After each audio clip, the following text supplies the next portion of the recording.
Hello and welcome to another episode of Nice Deck. I'm Chris, aka Zompire Wolf of the Vortex, and I'm here to tell you about my deck.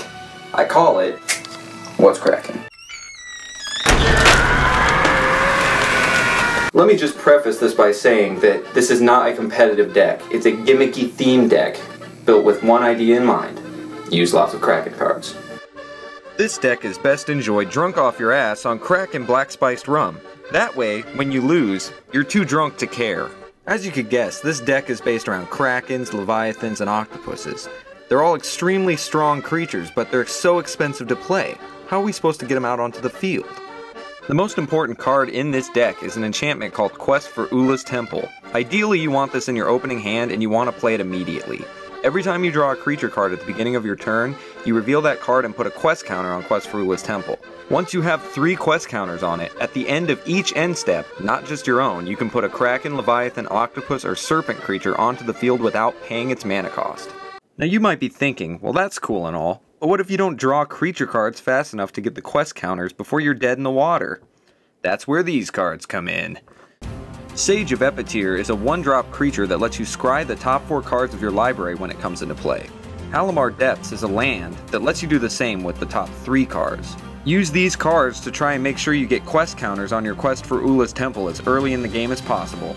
Once you do, you can start playing cards like Benthic Behemoth, Lorthos the Tidemaker, Scourge of Fleets, Shipbreaker Kraken, and the insanely powerful Inkwell Leviathan. Chances are you already have some of these in your hand from scrying them to get your quest counters. One of our most powerful Leviathan cards is the Stormtide Leviathan. It has an interesting ability to make it so that only creatures with Island Walk or Flying may attack, and turns all enemies' lands into islands.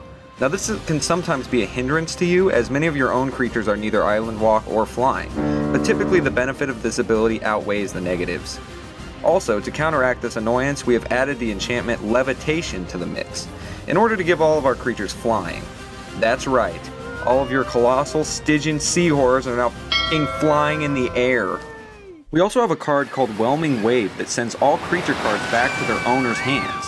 That is, except for Krakens, Leviathans, Serpents, and Octopuses. In case our plan with Quest for Ula's Temple does not work out, there is a card that can help us. It's a legacy card that some would say is unfair. Well, it is pretty unfair. It's called High Tide, and it makes all of your islands produce 1 additional blue mana for the turn. So, if you had 4 islands left after tapping the 1 to play High Tide, you could then tap those 4 for 8 mana. You do not want to be hard playing your big creatures, that's not the aim of the deck. But High Tide can be really helpful if for some reason you can't get your counters on Quest for Ula's Temple. If you're at the point where you have to hard play all of your Krakens, you're probably f***ed. This deck is sometimes very successful, other times it falls completely flat. If you get to the point where you're playing your big guys with Quest for Ula's Temple, you're probably fine. On the other hand, if you're going against a fast deck like a full-on burn, you will probably lose.